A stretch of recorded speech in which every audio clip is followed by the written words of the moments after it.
শুভেচ্ছা সবাইকে। শুরু করছি বাংলাদেশ টেলিভিশনের অর্থ, শিল্প, বাণিজ্য বিষয়ক সাপ্তাহিক আয়োজন এই সময়ের অর্থনীতি। আর অনুষ্ঠান জুড়ে আপনাদের সঙ্গে আছি আমি সুরভি আলম।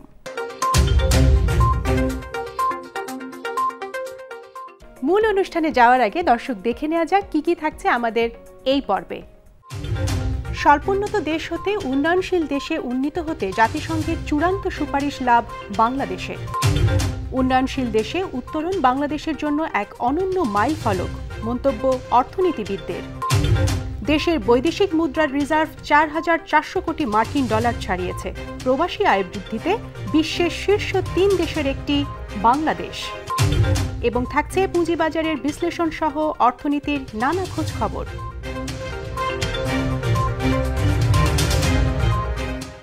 স্বল্পোন্নত দেশ এলডিসির তালিকা থেকে বের হয়ে যাওয়ার চূড়ান্ত সুপারিশ পেয়েছে বাংলাদেশ। জাতিসংঘের committee for development policy CDP এই সুপারিশ করে। তবে বাংলাদেশকে এলডিসি থেকে বের হতে ২০২৬ সাল পর্যন্ত অপেক্ষা করতে হবে। স্বল্পোন্নত দেশ এলডিসি থেকে উত্তরণের জন্য বাংলাদেশের নাম সুপারিশ করেছে জাতিসংঘের committee for development policy CDP. এর ফলে ২০২৬ সালে এলডিসি থেকে পুরোপুরি বের হয়ে যাবে বাংলাদেশ। সাধারণত উন্নয়নশীল দেশগুলোর মধ্যে যেসব দেশ তুলনামূলক দুর্বল সেসব দেশকে স্বল্পোন্নত দেশ হিসেবে বিবেচনা করা হয়। ১৯৭১ সালে প্রথম স্বল্পোন্নত দেশের তালিকা করা হয়। বাংলাদেশ ১৯৭৫ সালে এই তালিকায় অন্তর্ভুক্ত হয়। সবকিছু ঠিক থাকলে ৫ বছর পর এলডিসি থেকে বের হয়ে অন্যান্য উন্নয়নশীল দেশের কাতারে চলে যাবে বাংলাদেশ।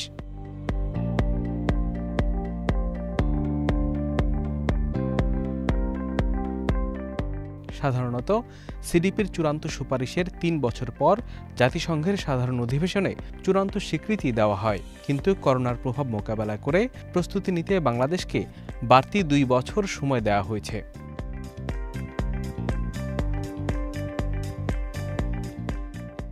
সিডিপির নিয়ম অনুযায়ী এলডিসি থেকে বের হতে হলে পরপর দুটি ত্রিবার্ষিক মূল্যায়নে নির্দিষ্ট মান অর্জন করতে হয়। ২০১৮ সালের পর এবার দ্বিতীয় মূল্যায়নেও নির্দিষ্ট মান অর্জন করেছে বাংলাদেশ। একটি দেশ এলডিসি থেকে বের হতে পারবে কিনা সেটি ঠিক করা হয় মাথাপিছু আয়, মানব সম্পদ, জলবায়ু ও অর্থনৈতিক ভঙ্গুরতা এই ৩টি সূচকের ভিত্তিতে। এক্ষেত্রে অন্তত ২টি সূচকে যোগ্যতা অর্জন কিংবা মাথাপিছু আয় নির্দিষ্ট সীমার দ্বিগুণ করতে হয়।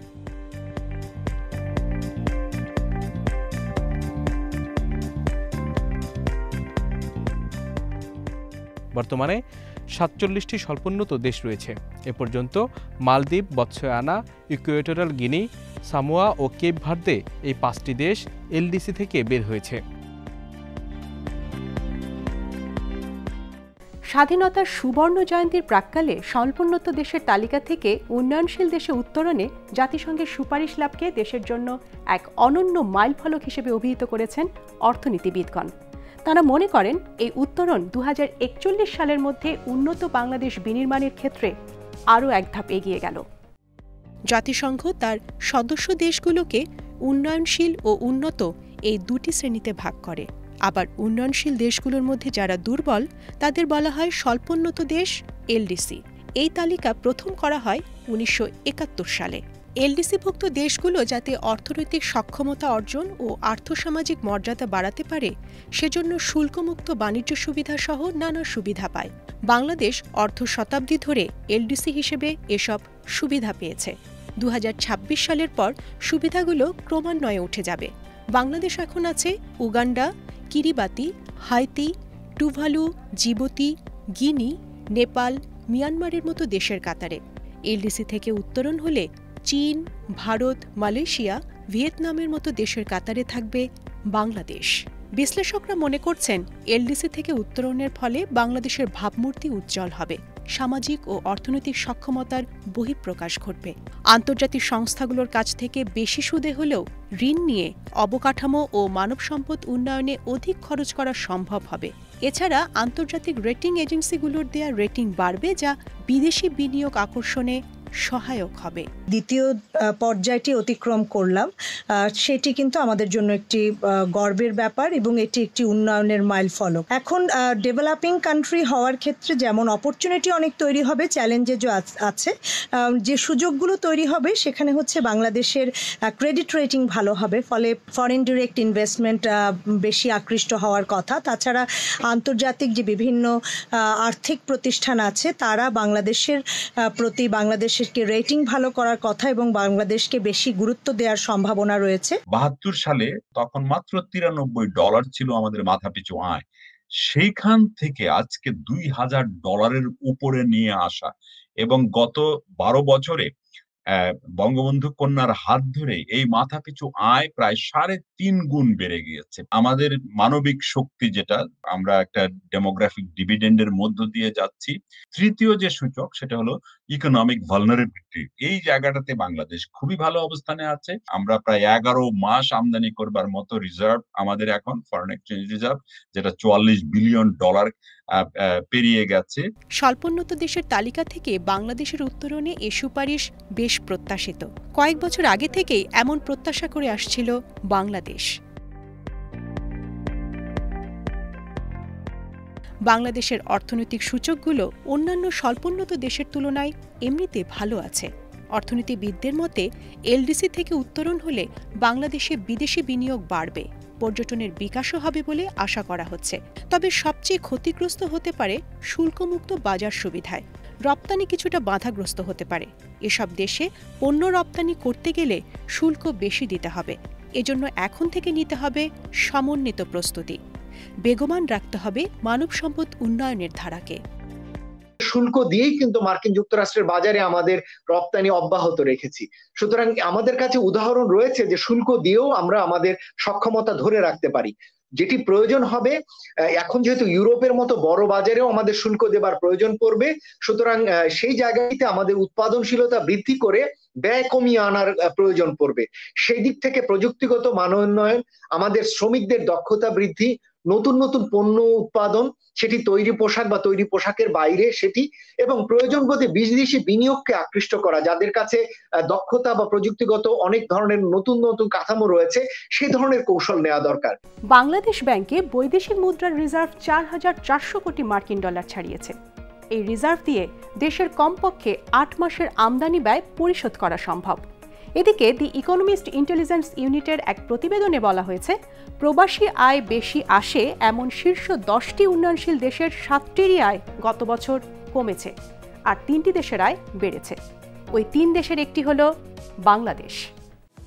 আন্তর্জাতিক মানদণ্ড অনুযায়ী একটি দেশের কাছে অন্তত 3 মাসের আমদানি ব্যয় মেটানোর সমপরিমাণ বিদেশি মুদ্রার মজুদ থাকতে হয়। বাংলাদেশ ব্যাংকে গত বুধবার দিন শেষে রিজার্ভের পরিমাণ দাঁড়ায় $4,402 কোটি 80 লাখ। এই রিজার্ভ দিয়ে দেশের কমপক্ষে 8 মাসের আমদানি ব্যয় পরিশোধ করা সম্ভব। রিজার্ভের বেশ কয়েকটি উৎস রয়েছে। এগুলোর মধ্যে বর্তমানে বড় ভূমিকা রাখছে প্রবাসী আয়। প্রবাসী আয় বাড়াতে গত অর্থবছর থেকে 2% প্রণোদনা দিতে শুরু করে সরকার। এরপর থেকেই প্রবাসী আয়ে গতি আসে। কোভিড পরিস্থিতিতে আমরা দেখেছি যে যারা বিদেশ থেকে অর্থ দেশে প্রেরণ করছেন তারা ফর্মাল চ্যানেলগুলো ব্যবহার করে অর্থ প্রেরণ করছেন। সুতরাং কোভিড পরবর্তীতে পরিস্থিতিতেও এই ফর্মাল চ্যানেলগুলো ব্যবহার করেই যারা প্রবাসী আছেন তারা যেন তাদের আয়টা দেশে পাঠাতে পারেন, সেদিকে নজর রাখা প্রয়োজন। এছাড়া আরেকটি বিষয় হচ্ছে যে আমাদের নতুন শ্রমবাজার খুঁজে বের করতে হবে এবং এক্ষেত্রে দক্ষ শ্রমিক বিদেশে প্রেরণ করার ক্ষেত্রে সরকারকে উদ্যোগ নিতে হবে। সেই সাথে বিদেশে আসলে আয় সমতা এবং আমাদের শ্রমিক যারা কাজ করছেন তাদের সেফটি সিকিউরিটি নিশ্চিত করার জন্য কিন্তু সরকারকে পদক্ষেপ নিতে হবে। করোনা ভাইরাসের মধ্যে গত 1 সেপ্টেম্বর রিজার্ভ প্রথমবারের মতো $3,900 কোটি অতিক্রম করে। 8 অক্টোবর তা আরও বেড়ে $4,000 কোটি ওঠে, যা গত বুধবার $4,400 কোটি ছাড়ায়। সংকটে পড়লে এই রিজার্ভ অর্থনীতির গতি ধরে রাখতে কাজে দেবে এবং আমদানি ব্যয় মেটাতেও তেমন সমস্যায় পড়তে হবে না বলে মনে করেন ব্যাংকারেরা। বাংলাদেশ ব্যাংক একটা পলিসি করেছে যে আপনার বেসিক্যালি একটা ক্যাশ ইনসেন্টিভ দেওয়ার ব্যাপারে, এই ক্যাশ ইনসেন্টিভটা যাতে আমাদের গ্রাহকরা রেমিটেন্স যারা পাঠাচ্ছেন তারা যাতে তৎক্ষণাৎ তড়িৎ গতিতে যাতে পেয়ে যান সেদিকে আমরা বেশ সচেষ্ট আছি এবং এটার সাথে সাথে আমরা কিছু প্রচারও করছি আর কি। আমাদের কাছে যখন রেমিটেন্স আসে আমরা কিন্তু চেষ্টা করি এটাকে তৎক্ষণাৎভাবে তড়িৎ গতিতে আমাদের একদম অনলাইন সিস্টেমের মাধ্যমে গ্রাহকের কাছে পৌঁছে দেওয়ার জন্য, কারণ যত তাড়াতাড়ি গ্রাহকের কাছে টাকাটা পৌঁছে যাবে তাদের আস্থার জায়গায় কিন্তু আমরা তত তাড়াতাড়ি আস্থার জায়গায় পৌঁছাতে পারবো আর কি। এদিকে দি ইকোনমিস্ট ইন্টেলিজেন্স ইউনিটের এক প্রতিবেদনে বলা হয়েছে প্রবাসী আয় বেশি আসে এমন শীর্ষ 10টি উন্নয়নশীল দেশের 7টিরই আয় গত বছর কমেছে আর 3টি দেশের আয় বেড়েছে। ওই 3টি দেশের একটি হল বাংলাদেশ, অন্য দুটি হল মেক্সিকো ও পাকিস্তান। প্রতিবেদনে বলা হয় বিদায়ী বছরে করোনার ডামাডোলে প্রবাসী আয় অর্জনে বিশ্বের বিভিন্ন দেশ হিমশিম খেয়েছে। বিশেষ করে ভারত, চীনের মতো উন্নয়নশীল দেশগুলোর প্রবাসী আয়ও কমে গেছে, কিন্তু বাংলাদেশকে এই বিরূপ পরিস্থিতির মুখোমুখি হতে হয়নি। 2020 সালে আগের বছরের তুলনায় বাংলাদেশে প্রবাসী আয় বরং বেড়েছে। অন্যদিকে প্রবাসী আয় অর্জনকারী উন্নয়নশীল দেশের মধ্যে শীর্ষে থাকা 10টি দেশের মধ্যে 7টি দেশের প্রবাসী আয় গত বছর কমেছে। প্রবাসী আয় কমার তালিকায় আছে ভারত, চীন, ফিলিপাইন, মিশর, নাইজেরিয়া, ভিয়েতনাম ও ইউক্রেন। সবচেয়ে বেশি প্রবাসী আয় অর্জনকারী ভারতে আগের বছরের চেয়ে আয় কমেছে $800 কোটি মতো। 2020 সালে দেশটিতে প্রবাসী আয় এসেছে $7,590 কোটি। অন্যদিকে চীনের প্রবাসী আয় কমেছে প্রায় $900 কোটি। 2020 সালে দেশটির প্রবাসী আয়ের পরিমাণ ছিল প্রায় $5,950 কোটি। দর্শক, এবার এক নজরে দেখে আসি দেশ বিদেশের পুঁজিবাজার সমূহের সর্বশেষ আপডেট।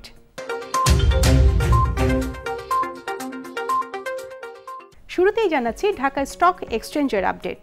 গত সপ্তাহের মতো এ সপ্তাহেও সূচকটি মাইনর ট্রেন্ড লাইনটিকে ক্রস করে উপরে লেনদেন বন্ধ করতে পারেনি। তবে দেখা যাচ্ছে গত সপ্তাহে সূচকটি গোলাপি রঙের ডেইলি সাপোর্ট লাইনটিকে রেসপেক্ট করে পুনরায় ঊর্ধ্বমুখী প্রবণতায় ফিরেছে।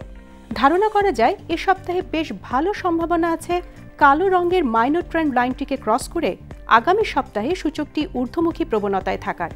গত সপ্তাহে সূচকটি সর্বোচ্চ 5,596 এবং সর্বনিম্ন 5,316 পয়েন্ট স্পর্শ করেছে।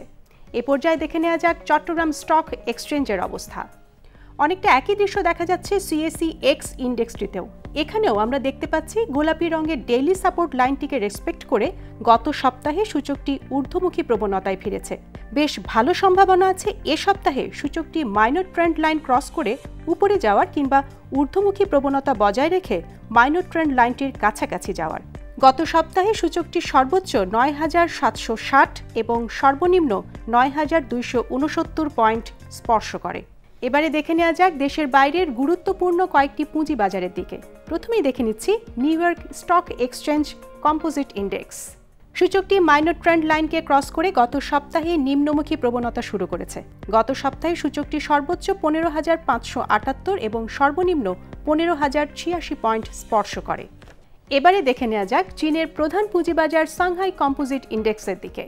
সূচকটি সপ্তাহের শেষ দিন বেশ বড় ধরনের কারেকশন দিয়ে লেনদেন শেষ করেছে। এটি বর্তমানে নিম্নমুখী প্রবণতায় চলমান। গত সপ্তাহে সূচকটি সর্বোচ্চ 3,733 এবং সর্বনিম্ন 3,501 পয়েন্ট স্পর্শ করে। সর্বশেষ দেখে নেওয়া যাক ভারতের প্রধান পুঁজিবাজার বোম্বে সেন্সেক্স 30 ইন্ডেক্সটি। গত সপ্তাহে সূচকটি নিম্নমুখী প্রবণতায় থাকলেও মেজর ট্রেন্ড লাইনটি ক্রস করে এখনও নিচে লেনদেন বন্ধ করেনি। তবে সপ্তাহে সূচকটি সর্বোচ্চ 51,958 এবং সর্বনিম্ন 48,898 পয়েন্ট স্পর্শ করে। দর্শক, এবার দেখে আসি এ সপ্তাহের বৈদেশিক মুদ্রার বিনিময় হার ও স্বর্ণবাজার।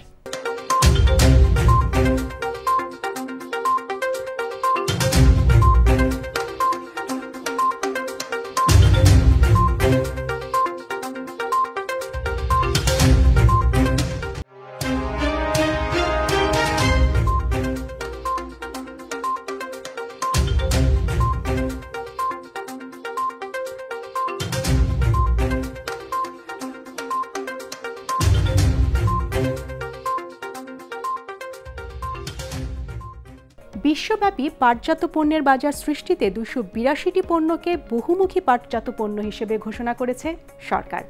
সংশ্লিষ্টরা বলছেন সরকারের এমন ঘোষণার ফলে সৃষ্টি হবে নতুন নতুন উদ্যোক্তার। যা দেশের অর্থনৈতিক প্রবৃদ্ধিতে রাখবে গুরুত্বপূর্ণ অবদান।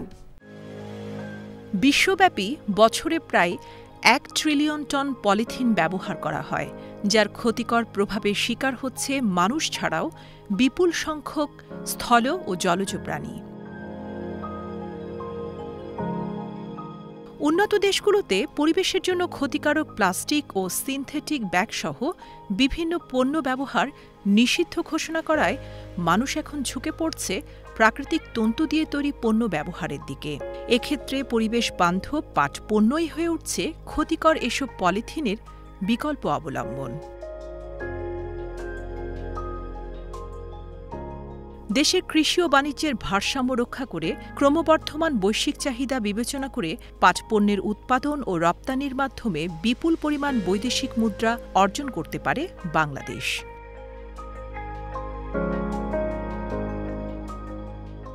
সে চাহিদা বিবেচনায় বিশ্বব্যাপী পাটজাত পণ্যের বাজার সৃষ্টিতে দৃষ্টিনন্দন 282 প্রকারের পাট পণ্যকে বহুমুখী পাট পণ্য হিসেবে ঘোষণা করেছে বস্ত্র ও পাট মন্ত্রণালয়। সরকারের নানামুখী কর্মপরিকল্পনা প্রণয়ন ও বাস্তবায়নের ফলে জাতীয় অর্থনীতিতে গুরুত্বপূর্ণ অবদান রাখছে বাংলাদেশের পাট খাত। অচিরেই আমরা একটা বড় মার্কেটে আমরা পরিণত হব এবং পাট পণ্য এবার কিন্তু গ্রোথ আমাদের 50% গ্রোথ অলরেডি হয়ে গেছে। আর এই পাট পণ্যগুলি ভ্যালু এডিশন কিন্তু 100 থেকে 500 পর্যন্ত 500% মধ্যে ভ্যালু এডিশন আছে এখানে। সুতরাং এই ভ্যালু এডিশন যদি আমরা করতে পারি পাট পণ্যকে আমরা অনেক দূরে এগিয়ে নিয়ে যেতে পারবো বলে আমরা বিশ্বাস করি।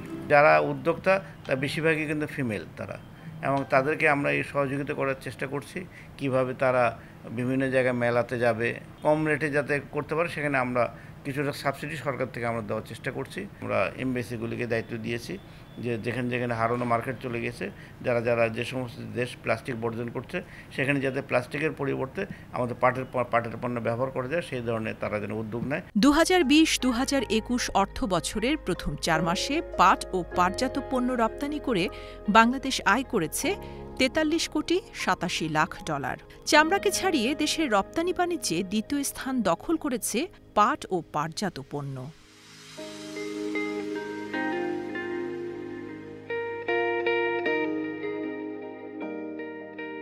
বাংলাদেশের পাট ও পাটজাত পণ্য এখন পশ্চিমা বিশ্বের গাড়ি নির্মাণ, paper and pulp, geo textile, health care, footwear, উড়োজাহাজ, কম্পিউটারের বাড়ি তৈরি, ইলেকট্রনিক্স, মেরিন ও স্পোর্টস শিল্পে ব্যবহৃত হচ্ছে।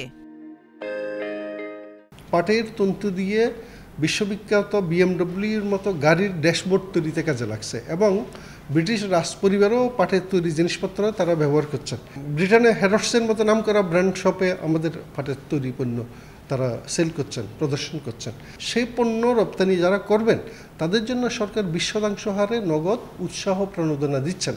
অর্থাৎ তারা যদি $1 লক্ষ পণ্য যদি রপ্তানি করে থাকেন তাহলে তার 20% হচ্ছে $20,000। সে $20,000 সমপরিমাণ বাংলাদেশি মুদ্রা তারা উৎসাহ প্রণোদনা হিসেবে পাবেন। আমরা পাট ও পাট জাতীয় পণ্য রপ্তানির ক্ষেত্রে প্রায় 40% প্রবৃদ্ধি আমরা অর্জন করেছি। দৃষ্টিনন্দন পাটজাত পণ্যের উৎপাদন ও পৃথিবীর বিভিন্ন দেশে বহুমুখী পাট পণ্যের রপ্তানিতে কাজ করছে প্রায় 700 উদ্যোক্তা। স্থানীয় বাজারের পাশাপাশি পাটজাত পণ্যের রপ্তানি বৃদ্ধিতে প্রণোদনা প্রদান ও কাঁচামালের সহজলভ্যতা নিশ্চিত করা, নতুন নতুন পাটজাত পণ্য উৎপাদন পদ্ধতি উদ্ভাবন করা হলে আগামী 5 বছরে এই খাতে রপ্তানি আয় $5 বিলিয়ন ছাড়িয়ে যাওয়া সম্ভব। 282টি পাট পণ্যকে বহুমুখী পাটজাত পণ্য হিসেবে ঘোষণা করার কারণে আমাদের সুবিধা হবে অনেক দেশে এবং বিদেশের বাজারে। আমাদের সরকারি প্রণোদনা পাওয়ার কারণে উদ্যোক্তারা উৎসাহ পাবে, নতুন নতুন পণ্যের উদ্ভাবন হবে, নতুন বাজারের সৃষ্টি হবে, নতুন উদ্যোক্তার সৃষ্টি হবে।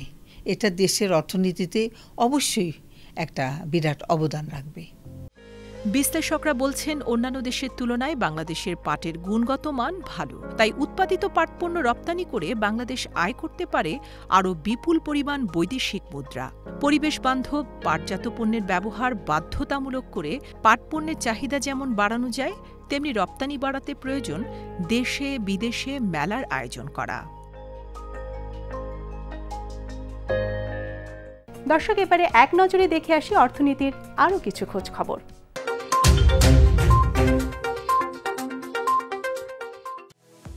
Institute of cost and management accounts of Bangladesh ICMAB best corporate award 2019 প্রদান করা হয়েছে। রাজধানীর একটি হোটেলে আয়োজিত অনুষ্ঠানে বাণিজ্যমন্ত্রী টিপু মুন্সি প্রধান অতিথি হিসেবে উপস্থিত থেকে বিজয়ীদের মাঝে ট্রফি বিতরণ করেন।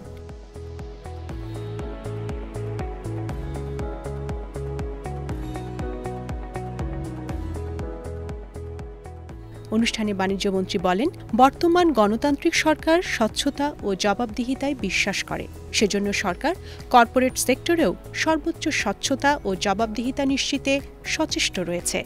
ICMAB'র প্রেসিডেন্ট মোহাম্মদ জসিমউদ্দিন আকন্দের সভাপতিত্বে অনুষ্ঠানে বাণিজ্য সচিব ড. Mohammad Jafar Uddin, Bangladesh securities and exchange কমিশনের চেয়ারম্যান অধ্যাপক ড.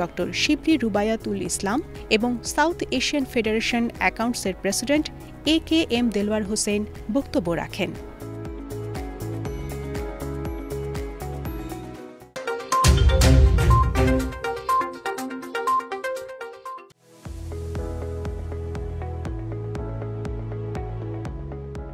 সোনালী ব্যাংক লিমিটেডের হিসাব ও বিকাশের অ্যাকাউন্টের মধ্যে লিঙ্ক স্থাপনের মাধ্যমে লেনদেন কার্যক্রম শুরু হয়েছে। রাজধানীর একটি হোটেলে তথ্য ও যোগাযোগ প্রযুক্তি প্রতিমন্ত্রী জুনাইদ আহমেদ পলক এই কার্যক্রমের উদ্বোধনী অনুষ্ঠানে বলেন, ডিজিটাল আর্থিক লেনদেনের সেবাগুলো সাধারণ মানুষকে করোনাকালীন সময়ে চ্যালেঞ্জ মোকাবেলায় আরও সক্ষমতা দিয়েছে।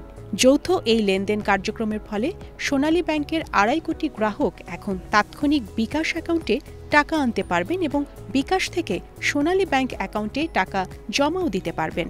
অনুষ্ঠানে ব্যাংক ও আর্থিক প্রতিষ্ঠান বিভাগের সিনিয়র সচিব মোহাম্মদ আসাদুল ইসলাম, সোনালী ব্যাংকের পরিচালনা পর্ষদের চেয়ারম্যান জিয়াউল হাসান সিদ্দিকী, সোনালী ব্যাংকের ব্যবস্থাপনা পরিচালক মোহাম্মদ আতাউর রহমান প্রধান ও বিকাশের প্রধান নির্বাহী কর্মকর্তা কামাল কাদির বক্তব্য রাখেন।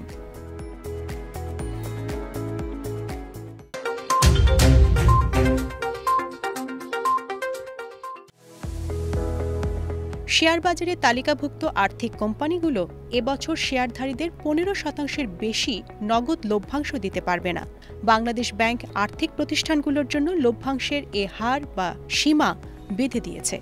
কেন্দ্রীয় ব্যাংকের নির্দেশনা অনুযায়ী সামগ্রিক পরিস্থিতি বিবেচনায় আর্থিক প্রতিষ্ঠানগুলোকে নগদ লভ্যাংশের হার 15% মধ্যে সীমাবদ্ধ রাখতে হবে। এছাড়া যেসব আর্থিক প্রতিষ্ঠান প্রয়োজনীয় অর্থ সংস্থান রাখতে ব্যর্থ হয়ে ঘাটতি সমন্বয়ে বাংলাদেশ ব্যাংক থেকে বাড়তি সময় নিয়েছে, তারা সম্পূর্ণ অর্থ সংস্থানের আগে কোনো ধরনের নগদ লভ্যাংশ ঘোষণা করতে পারবে না।